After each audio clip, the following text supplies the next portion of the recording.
Domingo da solenidade da Ascensão do Senhor. Na verdade, essa solenidade, a data originária dela é o 40º dia após a festa da Páscoa, que ocorreu na quarta-feira passada. Mas aqui no Brasil, a igreja transfere essa festa da quarta-feira passada para o domingo, para hoje, para que um maior número de fiéis possa participar desta solenidade.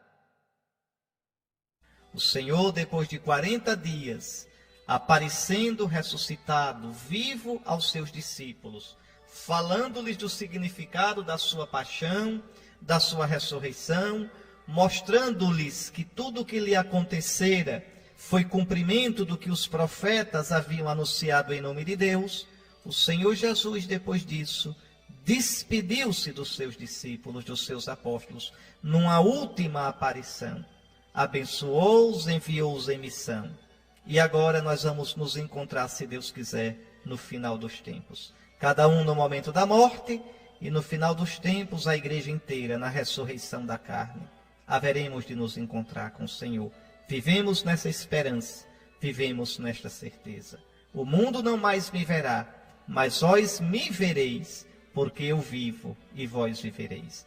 Mas vamos escutar as leituras de hoje, porque nelas a gente vai meditar sobre o mistério desta festa. Meus queridos irmãos, essa leitura tem muita coisa para nos dizer do ponto de vista espiritual, para a nossa meditação, mas também é muita coisa aqui para o bispo explicar para vocês. Nós estamos aqui no começo dos Atos dos Apóstolos. Você sabe quem é o autor dos Atos? É São Lucas, o mesmo autor do Evangelho. Se você olhar o Evangelho de Lucas, se você tiver com a Bíblia aí, você pegue. Se não tiver, depois você dê uma olhadinha no capítulo 1 de São Lucas. Como é que começa o Evangelho de Lucas? É surpreendente. Não começa logo falando de Jesus. Começa com uma dedicatória, um prólogo. Escute. Olha o que São Lucas diz. Muitos tentaram escrever a história dos fatos ocorridos entre nós, assim como nos transmitiram aqueles que desde o início foram testemunhas oculares e depois se tornaram ministros da palavra. Diante disso, decidi também eu, caríssimo Teófilo, redigir para ti um relato ordenado, depois de ter investigado tudo cuidadosamente desde as origens, para que conheças a solidez dos ensinamentos que recebeste. Então, o Evangelho de Lucas é uma obra escrita dedicada a um certo Teófilo.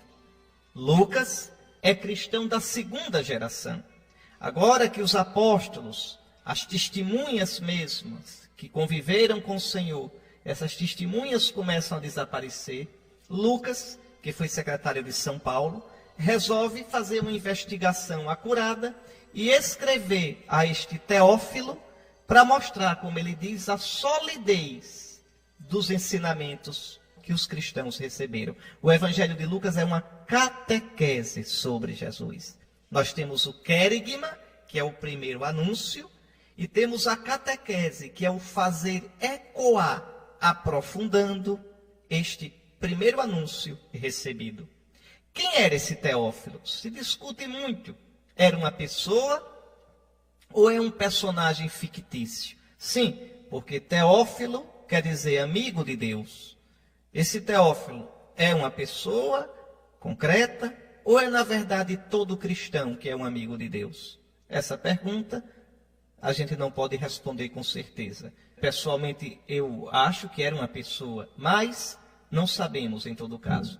Depois você vê o início dos Atos dos Apóstolos. No meu primeiro livro, ó Teófilo, qual é o primeiro livro de Lucas? O Evangelho.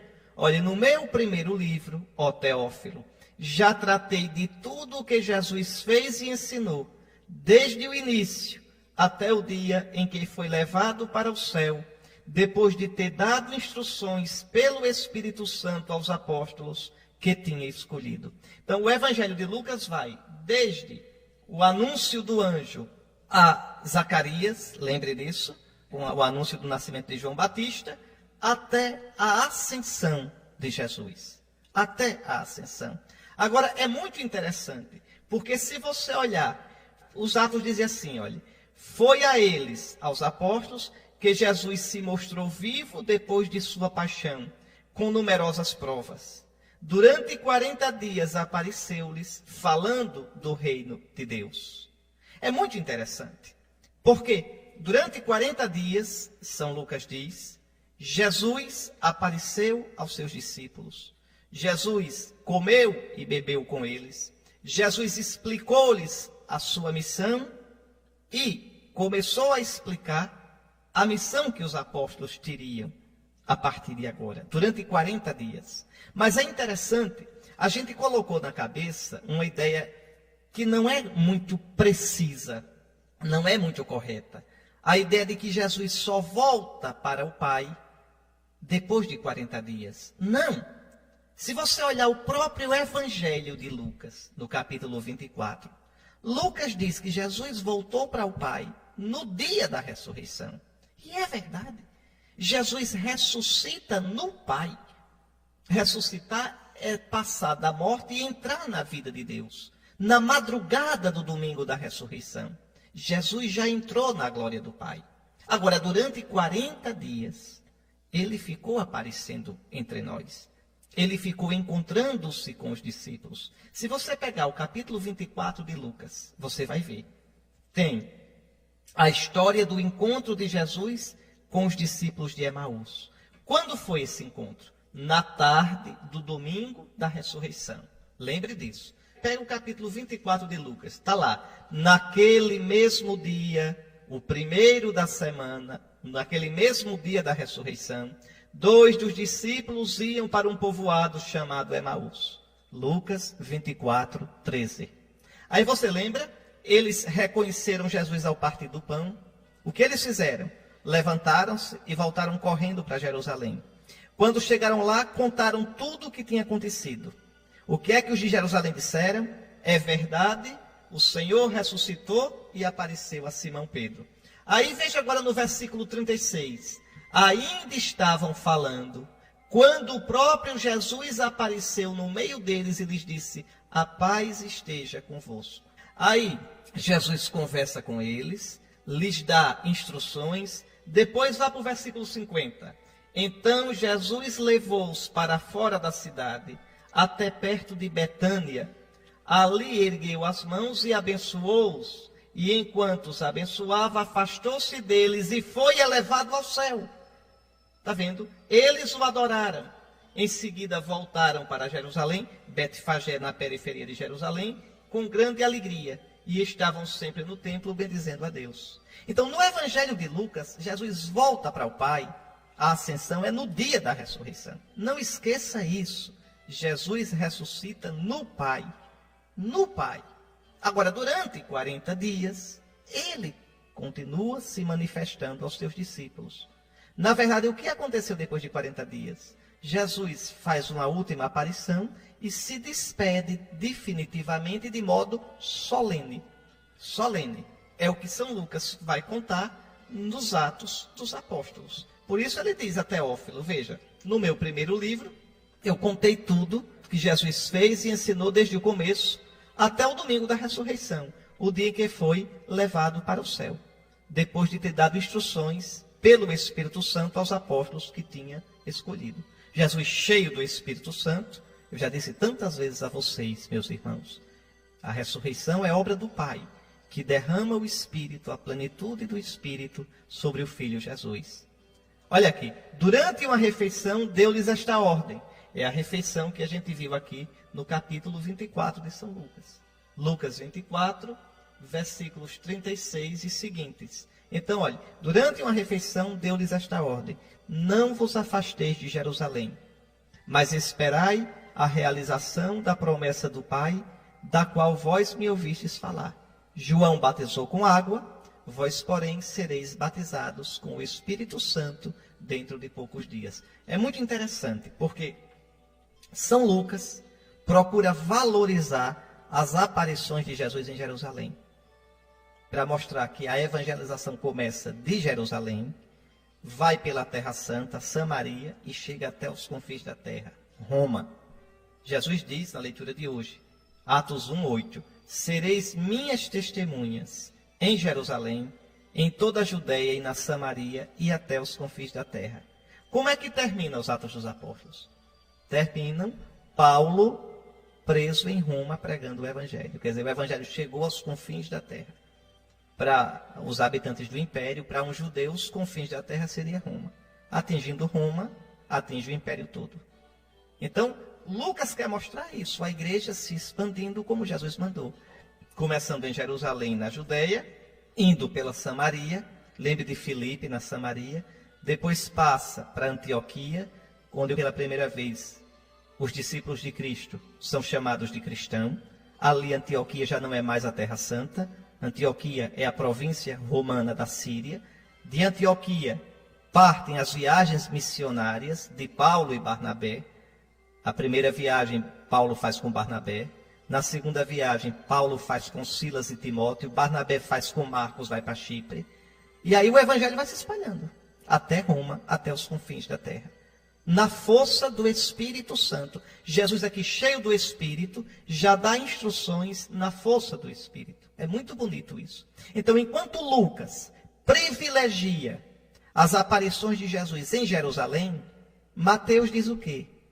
Ide dizer aos meus discípulos que eu os encontro na Galileia. Por que é que Mateus coloca a Galileia? Porque Mateus está escrevendo o evangelho dele para os judeus.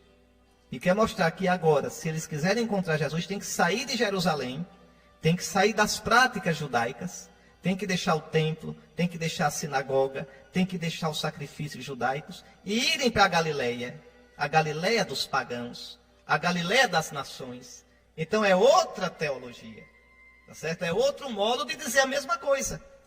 Onde é que a gente encontra Jesus? Ide por todo mundo, pregai o evangelho.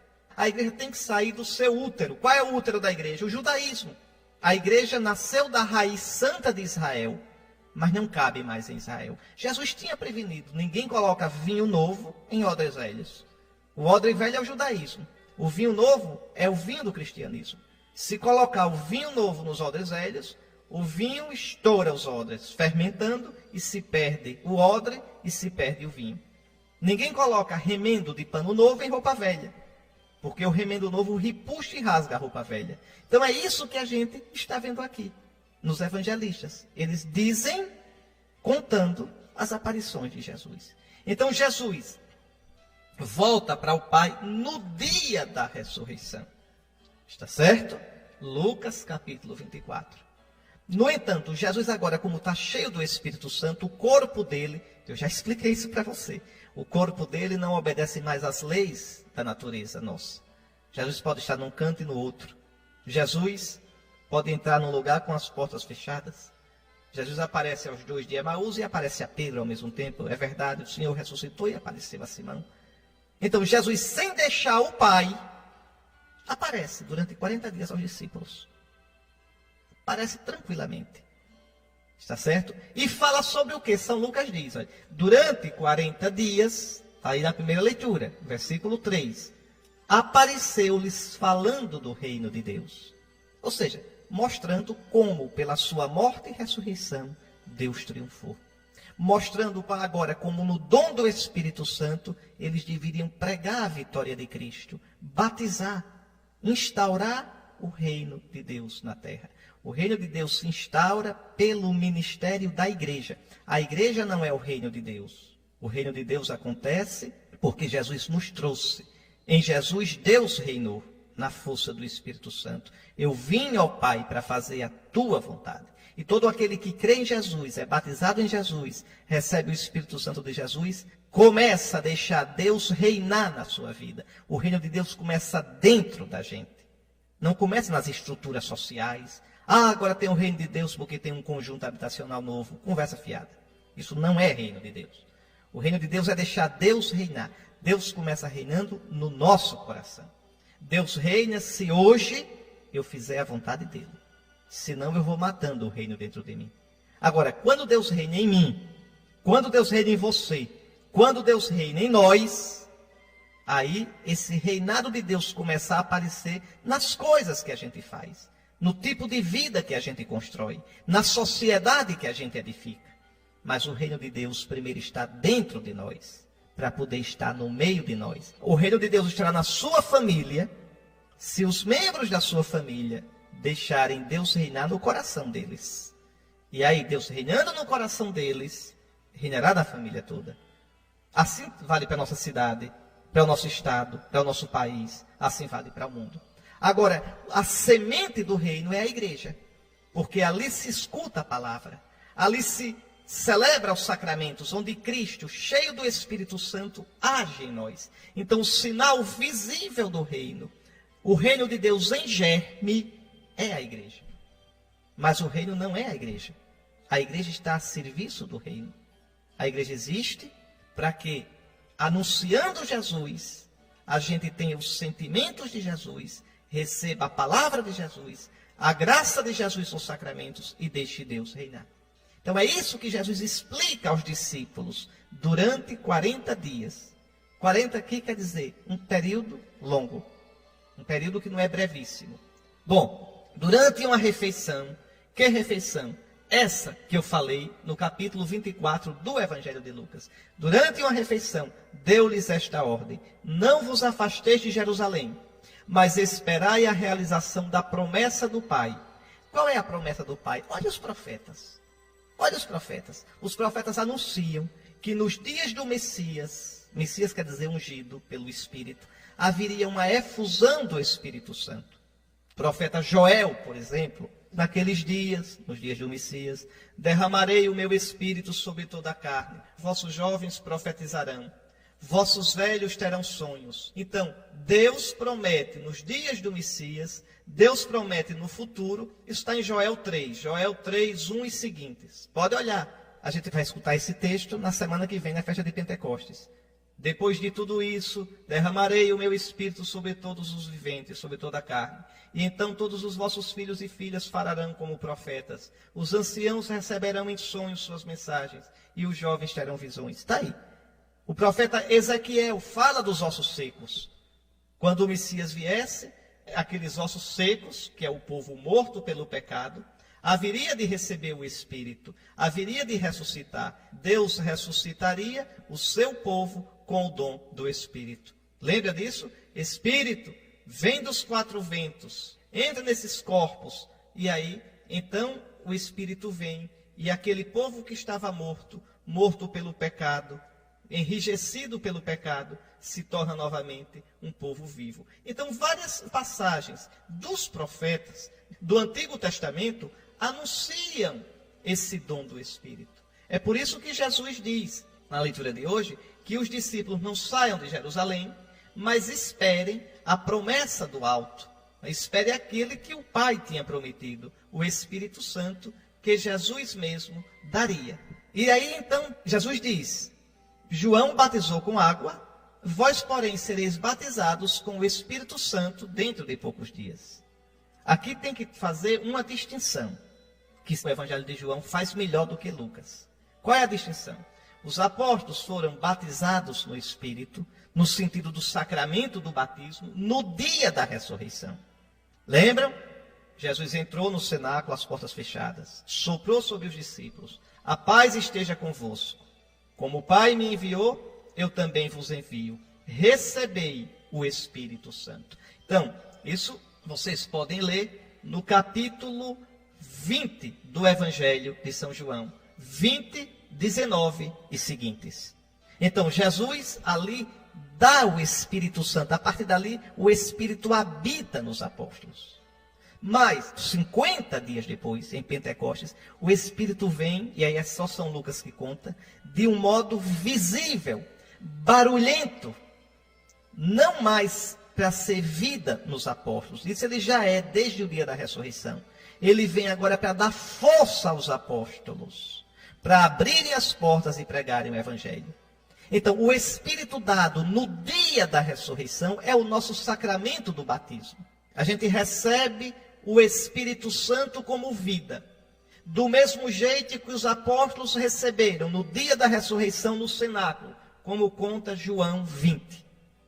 Pronto. Agora, depois a gente recebe na crisma o Espírito Santo como força, como os apóstolos receberam 50 dias depois da ressurreição em Pentecostes. Está aí. É disso que Jesus fala aqui. Sereis batizados com o Espírito Santo dentro de poucos dias. Então, os que estavam reunidos perguntaram a Jesus: Senhor, é agora que vais restaurar o reino de Israel? É interessante, até o fim, os discípulos pensavam que Jesus era Messias político, que Jesus tinha vindo para resolver os problemas sociais e políticos e econômicos de Israel. E Jesus nunca veio para isso. Nunca. Jesus ia muito mais profundo. Jesus queria converter os corações a Deus. Jesus queria implantar o reino no coração. Porque quando o homem se abre para o reino, quando deixa Deus reinar, ele muda.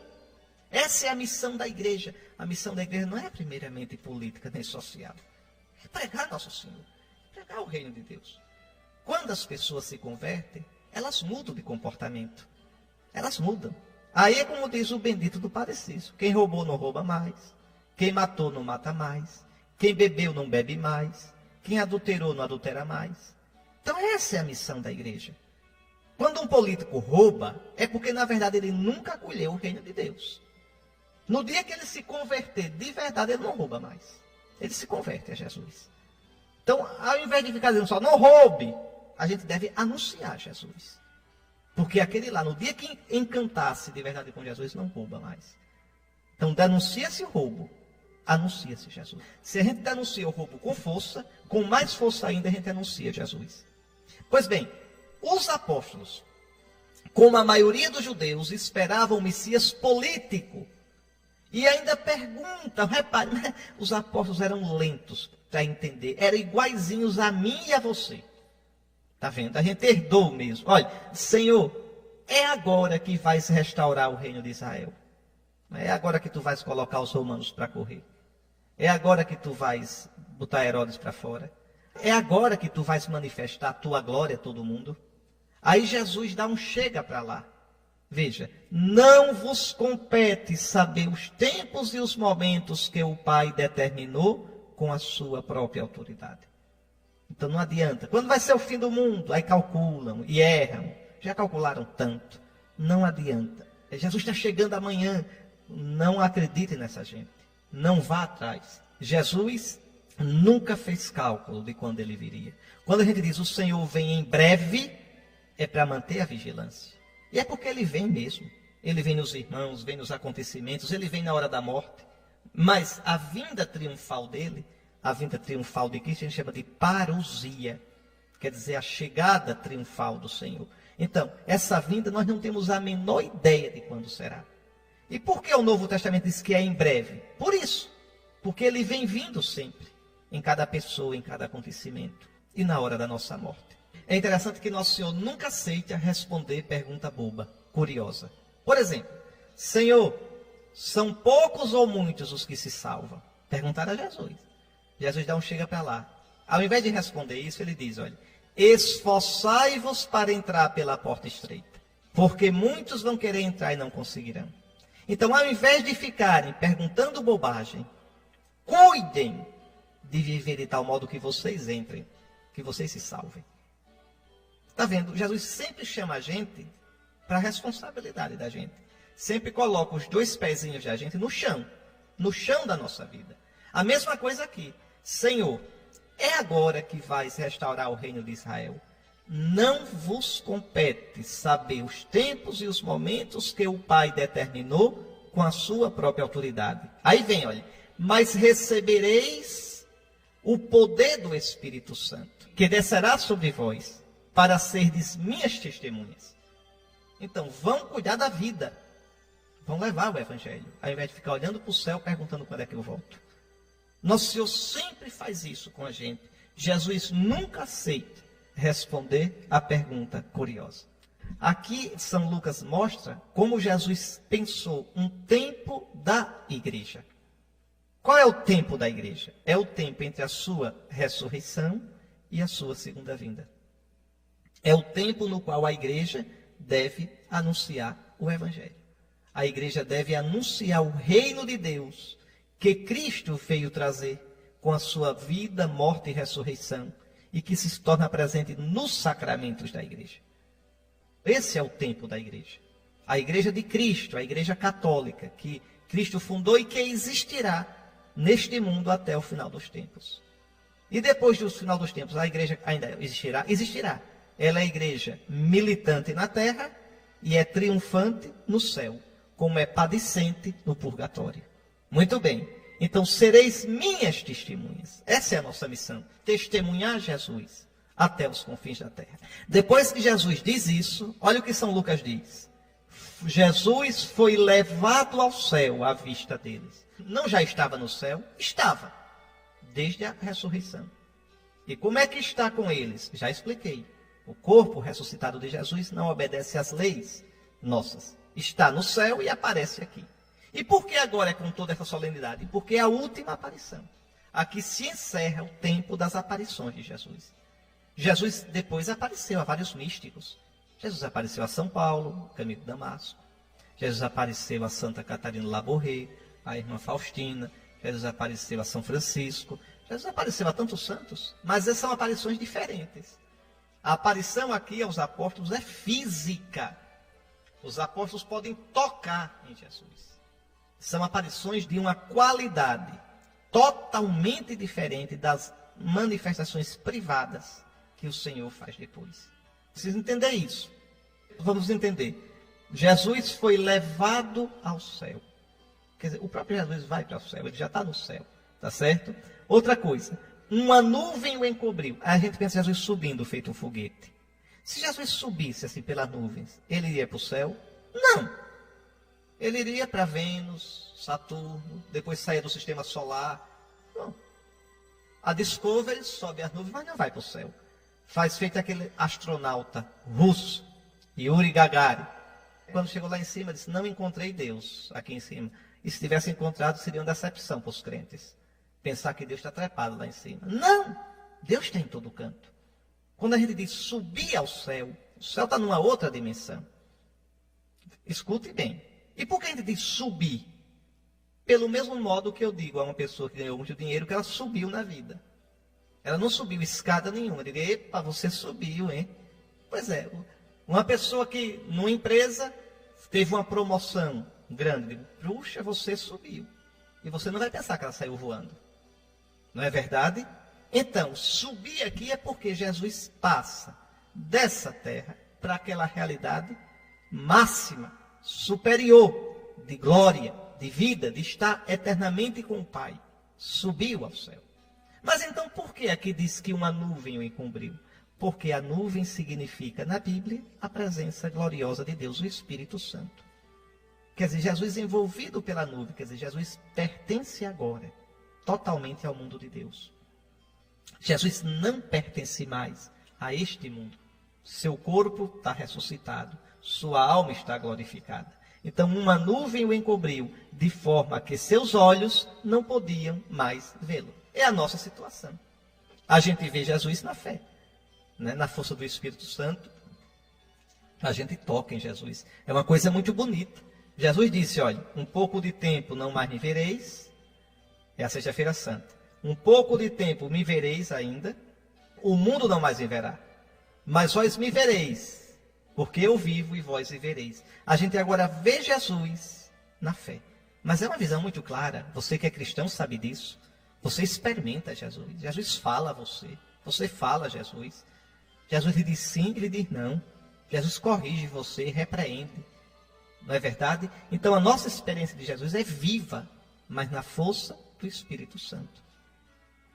Jesus, nós não podemos mais tocá-lo como tocávamos antes da ressurreição. Por isso São Paulo vai dizer, ainda que tenhamos conhecido Jesus segundo a carne, agora não mais o conhecemos assim.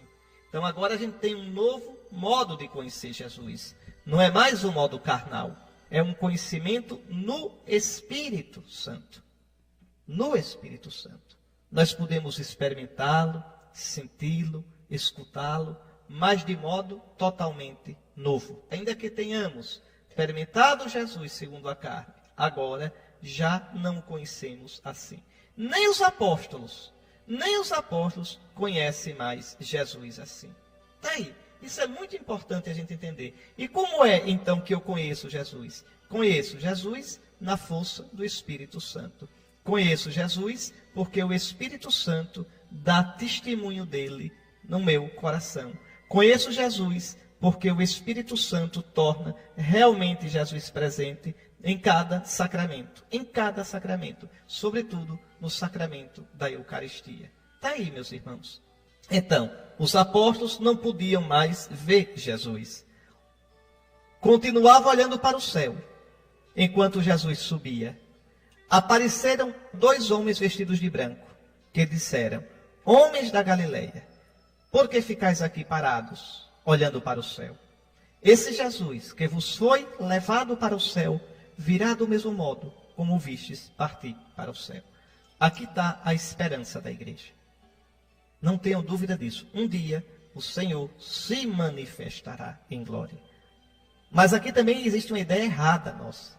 A gente pensa que Jesus vai descer. Vai aparecer um dia nas nuvens descendo. Aí danou-se, porque ele vai descer onde? Se descer em Aracaju, os de São Paulo não veem. Se descer aqui, os de Japão não vão enxergar. Não é isso. Jesus não vai voltar. A ideia de voltar pode dar a entender que Jesus, como veio a primeira vez, do mesmo jeito virá. Não. Jesus, na força do seu Espírito Santo, no final vai glorificar com o Espírito Santo, de tal modo, o universo todo, que o universo será elevado na glória de Jesus. Nós todos estaremos com o Senhor. A glória de Jesus vai se manifestar. Imagine uma nuvem. Vamos imaginar assim. A nuvem na Bíblia não é símbolo do Espírito Santo. Imagine uma nuvem de fogo que incendeia o universo todo. O que foi palha vai ser queimado. O que foi metal precioso vai ficar incandescente e purificado. É a glória de Jesus. É o Espírito de Jesus. E aí, veja, toda a criação experimentará a glória de Jesus, que é o Espírito Santo. E aí, esse mundo como ele existe, passará. A história vai se acabar. O tempo vai se acabar. E nós passaremos deste mundo para a glória. Desse mundo para o mundo glorificado. É nesse sentido que Jesus voltará. O Novo Testamento fala em vinda de Jesus, em parousia, aparecimento solene de Jesus. Então não há volta no sentido de voltar igualzinho como ele veio a primeira vez. Pronto, é isso que a igreja celebra hoje. Ainda vou explicar melhor depois qual a diferença entre a ressurreição e a ascensão. Por que celebrar a ascensão? O que é que a ascensão tem de vantajoso para nós? Isso eu digo no fim. Vamos agora rezar juntos o Salmo 46, o Salmo da festa de hoje, da Ascensão. Não precisa nem explicar, porque está tão claro. Por entre aclamações Deus se elevou. O Senhor subiu ao toque da trombeta. Um modo poético de cantar a ascensão de Jesus. Subir ao toque da trombeta é uma imagem. Subir entre aclamações dos anjos, de todos os cristãos. Meus queridos irmãos, essa leitura tem muita coisa para nos dizer. É de uma beleza, de uma profundidade impressionante. Escute, eu vou comentar versículo por versículo, viu? Efésios 1, do 17 ao 23. É muita coisa. Irmãos, o Deus de nosso Senhor Jesus Cristo. O nosso Deus é esse. Qual é o nome do teu Deus? É o Deus que criou tudo. Não, o muçulmano também acredita nesse Deus. Os judeus também acreditam. A carteira de identidade do Deus cristão é essa. Ele é o Deus e Pai de nosso Senhor Jesus Cristo. Ele é o Deus que enviou Jesus. É o Deus que Jesus nos revelou. É o Deus que ressuscitou Jesus dentre os mortos. Esta é a identidade do nosso Deus. Irmãos, o Deus de nosso Senhor Jesus Cristo, o Pai a quem pertence a glória, vos dê um espírito de sabedoria que vô-lo revele e faça verdadeiramente conhecer. Ninguém conhece o Pai a não ser no Espírito Santo. Ninguém conhece o Filho, que Jesus é o Filho, a não ser no Espírito Santo. É o Espírito que nos dá a conhecer o Pai e o Filho. Repare que aqui São Paulo está pensando na Trindade. Irmãos, o Deus e Pai do Filho Jesus Cristo vos dê um espírito de sabedoria que vô-lo revela. É o Espírito Santo. É o Espírito que dá o dom da sabedoria. Pode olhar lá em Isaías 11. Mais ainda, que ele abra, quer dizer, que esse Deus, Pai, na força do Espírito Santo de Jesus, abra o vosso coração à sua luz. Sem o Espírito Santo você não compreende o mistério de Deus. Sem o Espírito Santo você não tem o gosto das coisas de Deus. Sem o Espírito Santo você fica só no pensamento do mundo, na lógica do mundo. Sem o Espírito Santo as coisas de Deus parecem loucura, parecem insensatez, doidice, parece coisa distante. Então veja, que ele, o Pai, abra o vosso coração à sua luz. Como? Na sabedoria do Espírito Santo. Para que saibais qual a esperança que o seu chamamento vos dá. Qual é a esperança, meu irmão, que o chamamento de Deus dá a você? Eu vou dizer, é a vida eterna, é o céu.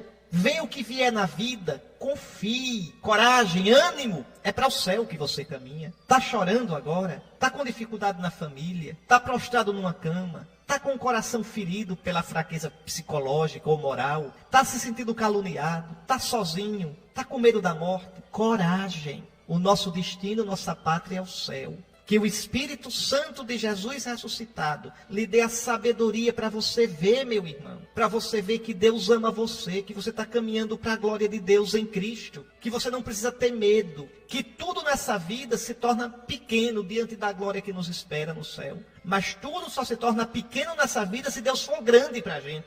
E quando tudo se torna pequeno, você se torna maior do que tudo. E aí você deixa de ter medo das coisas. Aí você pode enfrentar as coisas. Pois bem, que o Deus e Pai de nosso Senhor Jesus Cristo dê a você esse espírito de sabedoria para que você saiba. Saber aqui quer dizer experimentar no coração, com certeza, qual a esperança que o seu chamamento vos dá. Qual a riqueza da glória que está na vossa herança com os santos. Isso mesmo, a nossa herança é o céu. É lá onde estão os santos de Deus já. É para lá que os santos da terra caminham. E que imenso poder o Pai exerceu em favor de nós, que cremos de acordo com a sua ação e força onipotente. Quando foi que o Pai exerceu esse poder em nosso favor? Eu vou dizer quando. Eu já disse aqui uma vez. Quando ressuscitou Jesus. Quando ressuscitou Jesus, o Pai derramou sobre Jesus todo o Espírito Santo. Não tem mais Espírito Santo para ninguém. Quem quiser Espírito Santo vai buscar em Jesus. O Pai derramou todo o Espírito Santo em Jesus e o ressuscitou dos mortos. Por isso que eu disse aqui no domingo da ressurreição, que Deus não pode fazer uma obra maior do que ressuscitar Jesus. Porque ali ele colocou a plenitude do Espírito Santo. Isso está na carta aos Colossenses. Eu expliquei para vocês, não vou nem explicar novamente porque não tem tempo, mas só vou recordar o que eu disse. Colossenses capítulo 2, versículo 9. Nele, em Jesus ressuscitado, habita corporalmente toda a plenitude da divindade. Colossenses 2:9. Então, toda a plenitude do Espírito, a onipotência de Deus, que é o Espírito Santo, a glória de Deus, que é o Espírito Santo, o poder de Deus, que é o Espírito Santo, a vida de Deus, que é o Espírito Santo, ele colocou tudo em Jesus, para que Jesus derrame sobre nós, no batismo, nos sacramentos, no dia a dia da nossa vida. Olha aqui. Ele, o Pai, manifestou sua força em Cristo quando ressuscitou dos mortos e o fez sentar-se à sua direita nos céus. Eu disse quando comentei a primeira leitura. O Filho já ressuscita à direita do Pai. Veja, bem acima de toda autoridade, poder, potência, soberania ou qualquer título que se possa mencionar, não somente neste mundo, mas ainda no futuro. Não tem jeito. Toda a criação está sujeita a Jesus glorioso. E aqui eu vou explicar o sentido da festa de hoje. Qual é a diferença entre a ressurreição e a ascensão? Se Jesus subiu no mesmo dia, por que a gente faz essa festa todinha hoje? É porque são dois lados da mesma moeda. Na ressurreição você vê Jesus glorificado, coberto de glória. E essa glória é o Espírito Santo. Você diz, veja, ele venceu. Ele entrou na glória do Pai. O homem Jesus, corpo humano, alma humana, entrou na glória do Pai. Está à direita do Pai. Ótimo. Mas isso serve para quê para a gente? Aí é que está. À direita do Pai, ele se torna nosso Senhor. Ele se torna Senhor do céu e da terra. Tudo agora está na mão dele. Por isso no Evangelho de Mateus, no capítulo 28...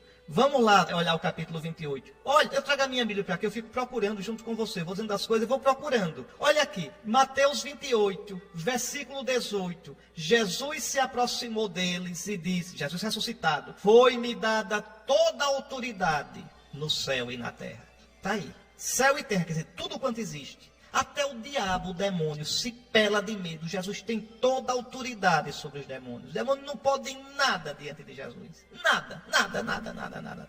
Quem reza, quem está unido a Jesus, quem reza o seu tercinho todo dia, não tem que temer nada do demônio. O demônio se pela de medo. Se pela de medo, tá certo? Não pode nada, é um coitado, um fracassado, mentiroso. Só é forte para os bestas porque ele engana. Então toda a autoridade me foi dada no céu e na terra. Jesus está cheio do poder do Espírito. Então São Paulo diz, olha, ele recebeu do Pai toda a autoridade, não só neste mundo, mas ainda no mundo futuro. É para sempre, é para sempre. A autoridade de Jesus nunca vai ter fim. Aí eu me divirto quando eu penso nisso. Tem uma passagem aqui na Bíblia bem interessante, que os nossos irmãos protestantes deviam ler com muita atenção. Alguns deles que vêm criticar a gente. É no capítulo 15 da primeira carta aos Coríntios. Lá tem uma frase interessante. É porque a ideia vai chegando, aí eu vou colocando. Deixe-me dizer aqui a você, nesse instantinho. 1 aos Coríntios 15, São Paulo vai dizer que Jesus, no fim de tudo,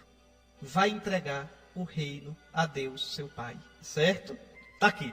1 aos Coríntios 15, 26. O último inimigo a ser destruído será a morte. Aí depois, quando tudo tiver submetido ao Filho, versículo 28. Mas quando tudo lhe estiver submetido, então o próprio Filho se submeterá àquele que lhe submeteu todas as coisas, para que Deus seja tudo em todos. E por que isso? O São Paulo explica no versículo 25. Suba um pouquinho. Diz, pois é preciso que ele reine.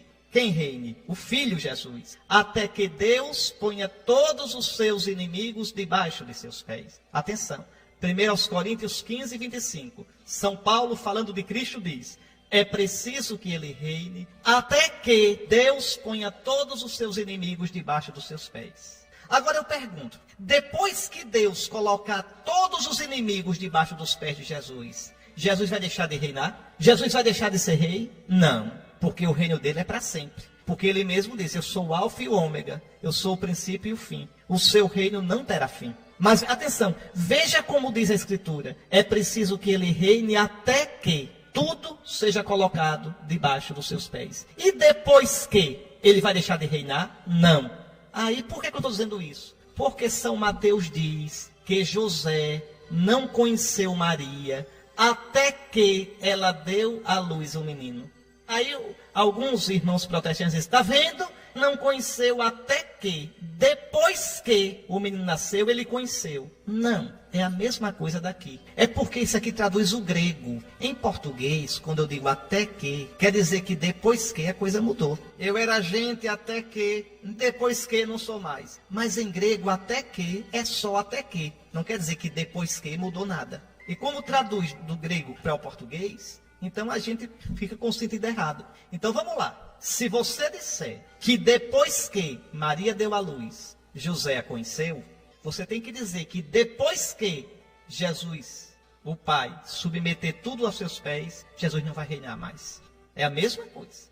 Mateus diz, José não conheceu Maria até que ela deu à luz. E depois continuou sem conhecer. Mesma coisa aqui. É preciso que ele reine, que Jesus reine, até que Deus ponha todos os seus inimigos debaixo dos seus pés. E depois que colocar os inimigos, vai deixar de reinar? Não, vai continuar reinando. Como José continuou sem conhecer Maria, mesmo depois que ela deu à luz. Então é muito interessante isso. Pois bem, o reino de Cristo não tem fim. Cristo, o glorioso no céu, sim, ele pôs tudo sob seus pés, e fez dele, que está acima de tudo, a cabeça da igreja, que é o seu corpo. Aqui duas coisas importantes. Cristo está glorioso no céu. Ele agora, cheio do Espírito Santo, derrama esse Espírito Santo sobre nós, no batismo, nos sacramentos, e assim nos dá a vida eterna. Por isso São Paulo diz que o Deus, o Pai de nosso Senhor Jesus Cristo, vos deu um espírito de sabedoria, para que experimenteis qual é a grandeza do chamado de Deus para vós. Qual é a vossa esperança? Agora, tem uma coisa linda no final. Esse Cristo que está na glória,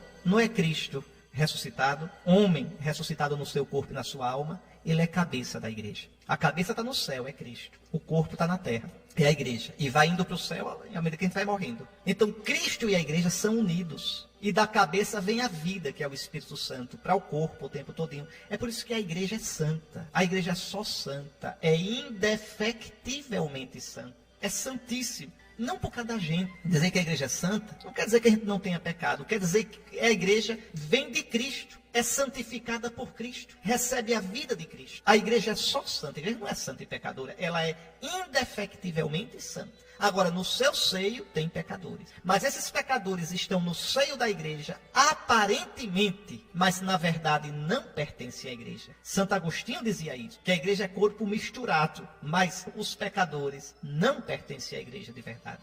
Pertencem só no corpo, quer dizer, pertencem só aparentemente, não na alma. São Tomás diz a mesma coisa. Então, Cristo é a cabeça da igreja. A igreja não foi fundada por Cristo. Ela é fundada por Cristo o tempo todo. Foi e é. Ou seja, o tempo todo Cristo infunde nela o seu Espírito Santo. Por isso ninguém nunca poderá destruir a igreja. Por que é que tem tantos jovens hoje? E adultos se convertendo? Por quê? Por que os seminários estão cheios? Por que é que nosso seminário está cheio? Por quê? Por que o ano que vem, se Deus quiser, vão entrar uns 20 jovens no nosso seminário menor? Por quê? Quem é que atrai esses meninos? O Espírito de Cristo ressuscitado. Cristo que tem misericórdia da gente, que continua chamando, respondendo à oração do povo de Deus. Vocês és divino, Salvador. Veja, Cristo que não deixa a sua igreja nunca. Se dependesse da gente, a igreja já tinha envelhecido, já tinha morrido. Mas veja, Cristo é a cabeça e sustenta o corpo. E aí São Paulo diz uma frase que é de arrepiar. Escuta só, e eu termino o comentário dessa segunda leitura. Olha, o Pai fez dele, que está acima de tudo, a cabeça da igreja, que é o seu corpo. Atenção, a plenitude daquele que possui a plenitude universal. Quer dizer isso, Cristo é o Senhor de tudo, mas a plenitude de Cristo é a igreja. Como é que a igreja é a plenitude de Cristo? Não é o contrário não, Dom Henrique. Não é Cristo que é a plenitude da igreja? É não. É a igreja que é a plenitude de Cristo. Vou explicar.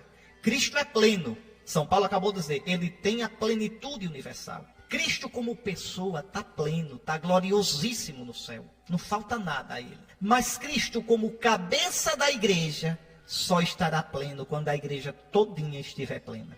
A cabeça só está plena quando o corpo está pleno. Então, enquanto a igreja caminhar nesse mundo, enquanto todos os eleitos de Deus não crerem, não forem batizados, não estiverem no céu, a igreja não estará plena. A cabeça, Cristo como cabeça, não estará plena. Então, coisa linda, a igreja é a plenitude de Cristo. Cristo não abandona a sua igreja nunca. Por isso me dá uma tristeza, assim, uma pena, coitadinho, quando eu vejo irmãos nossos, a igreja pecou na época de Constantino, Jesus abandonou a igreja católica não é mais a igreja. Não, a igreja católica será sempre a esposa imaculada do Cordeiro. Será sempre a plenitude de Cristo. Cristo não é marido safado. Desculpe a expressão, mas é essa mesmo. Cristo não traz sua esposa. Leia lá, pega a sua Bíblia, vai, Efésios 5. Cristo amou a igreja e se entregou por ela, a fim de lavá-la, de purificá-la pela palavra unida ao banho da regeneração, a pregação e o batismo, para apresentá-la a si mesmo, toda bela, sem mancha nem ruga. É Cristo que limpa a igreja o tempo todo, que a purifica. É Cristo que santifica a igreja. A igreja é a plenitude de Cristo. Por isso, se você ama Jesus, orgulhe-se da igreja. Não por nós, a gente é nada, mas por Cristo que é fiel.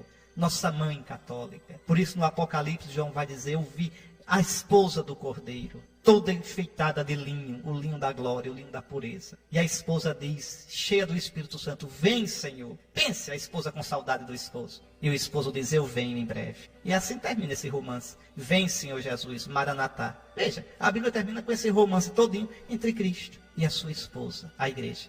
E a gente nasceu, todo mundo de uma barriga só, do útero da igreja, da nossa mãe católica, que é a pia batismal. É a pia batismal. É bonito demais. Para resumir, qual é a diferença então entre ressurreição e ascensão? Na ressurreição, Cristo está glorioso. Na ascensão, à direita do Pai, essa glória vai ter influxo sobre nós. Ele se torna agora nosso Senhor, se torna nosso Salvador, nosso juiz. Juiz da história toda, juiz do mundo todo, Senhor de todo o céu e da terra. Ele não era antes como Deus era, como homem, só agora que foi glorificado. É na sua humanidade, entenda. É o homem Jesus. É o Filho de Deus com a sua vontade humana, com o seu sentimento humano, com o seu coração humano, com a sua carne humana, que agora está na glória. Por isso a festa é nossa. Porque onde está a nossa cabeça, o corpo todinho vai chegar. Olhe para o céu hoje com o seu coração. Veja Jesus, o homem Jesus lá, sentado à direita do Pai. Pois onde ele está, nós estaremos também. É o que ele pede em João 17. Pai, eu te peço que onde eu esteja, estejam eles também, para que vejam a minha glória. Glória que me deste, Pai, porque me amaste desde a criação do mundo. Está aí, meus irmãos, eu nem vou comentar muito esse evangelho, porque já expliquei. É o evangelho segundo Mateus. Os 11 discípulos foram para a Galileia. Por que para a Galileia? Já expliquei. É a Galileia dos pagãos, é a região misturada de judeus com pagãos. Jesus tira os seus discípulos de Jerusalém, porque agora ele quer mostrar que quem quiser encontrá-lo tem que sair do judaísmo. Quem quiser encontrá-lo tem que ir para a Galileia. Se você pegar o capítulo 4 de São Mateus, Mateus 4, 12. Jesus vai morar em Cafarnaum, na Galileia, e aí diz o seguinte, versículo 15 agora, terra de Zabulon, terra de Neftali, caminho do mar, região além do Jordão, Galileia entregue às nações pagãs. A Galileia era a região mista de judeus e pagãos. Jesus agora manda a sua igreja para o meio dos pagãos. Manda a sua igreja para a Galileia, para ser luz das nações. O povo que estava nas trevas viu uma grande luz. Para os habitantes da região sombria da morte, uma luz surgiu. Pode pegar sua Bíblia, Mateus 4, versículos 12 ao versículo 17. A igreja tem que ir para a Galileia do mundo, anunciar Jesus e dizer, convertei-vos e crede nessa boa nova. Os discípulos vão para a Galileia para um monte que Jesus tinha indicado. Por que o monte? Porque o monte é o lugar da manifestação de Deus. Esse monte provavelmente tem uma tradição antiga que diz que é o Monte das Bem-aventuranças. Não sabemos. Um monte. Como ele subiu a um monte e transfigurou-se. Como ele subiu um monte e fez o sermão da montanha, que começa com as bem-aventuranças. Veja, ao vê-lo se prostraram diante dele. Alguns duvidaram. É tão bom escutar isso, viu? Porque nos fortifica e nos consola. E também mostra que o evangelho não é inventado. Se fosse tudo inventado, Ave Maria, ninguém duvidava. Era uma luz tão grande. Foi um negócio tão grande que ninguém duvidou. Não, não é assim na vida. Alguns duvidaram. Desde o começo foi assim e vai ser assim até o fim. Não seja não dos que duvidam. Seja não. Lembre do que Jesus diz. Porque tu viste, Tomé, tu acreditaste. Felizes os que sem verem acreditarão. Então Jesus aproximou-se e falou. Toda autoridade me foi dada no céu e na terra. Está aí. Ele já é Senhor, já está à direita do Pai. Portanto, ide e fazei discípulos meus todos os povos. Essa tradução aqui não é boa. Jesus não manda que todos os povos sejam cristãos. É ide e fazei discípulos meus dentre todos os povos. Então, no meio de todos os povos deve haver cristãos. Deve estar a igreja. Deve estar a igreja como pequeno rebanho, como luz, como sal. O tiquinho de sal que dá sabor à comida toda. Então é isso sim, ide, fazei discípulos meus dentre todos os povos, batizando-os em nome do Pai, do Filho e do Espírito Santo. Batizar é entrar na igreja, viu? Ninguém se batiza sozinho. Eu acho tão interessante quando diz assim, religião não salva, quem salva é Jesus. Concordo. Eu assino embaixo, religião não salva. Nenhuma religião salva, quem salva é Jesus. Agora Jesus fundou uma religião. E só salva nela. Isso aqui é bonito. Jesus fundou uma religião, tem uma religião verdadeira. Tem uma igreja verdadeira, aquela fundada por Jesus. A igreja não salva. Mas Jesus que salva, fundou uma igreja para ser suas mãos, sua boca, seus pés, ser instrumento de salvação. Quando alguém lhe disser religião não salva, diga, é verdade. Quem salva é Jesus. E ele que salva fundou uma igreja. Deu à igreja o poder de batizar, mandou a igreja pregar, mandou a igreja celebrar a Eucaristia e perdoar os pecados. A quem perdoardes os pecados serão perdoados, a quem não perdoardes serão retidos. E aí agora? E agora? Tá vendo? Não adianta. Ah, mas Deus é um só. Exatamente porque é um só uma religião é verdadeira. Se existissem 1000 deuses, então teria 1000 religiões verdadeiras. É verdade, Deus é um só, então obedeça a esse Deus. E abrace a vontade desse Deus, desse Cristo que fundou a Igreja Católica. Tá vendo como é o negócio? É sério, é sério. É porque fica muita historinha assim, solta. Ah, eu me confesso diretamente a Deus. Se confessa, pois ele não perdoa. Pode morrer de se confessar.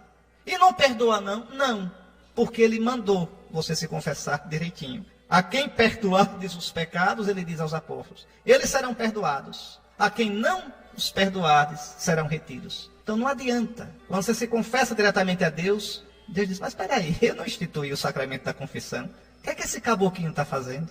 Não tem perdão não. Está cometendo mais um pecado, desobediência, soberba, querer fazer do seu jeito. Se alguém me ama, guarda a minha palavra, cumpre o meu mandamento. Veja, né? Às vezes as pessoas dizem, com que autoridade a Igreja Católica diz isso? Com a de Cristo. É tão fácil a resposta. Com a de Cristo. Ela não tem autoridade nenhuma dela. Mas todo o poder me foi dado no céu e na terra de Jesus. Ide, eu vos envio. Recebei o Espírito Santo.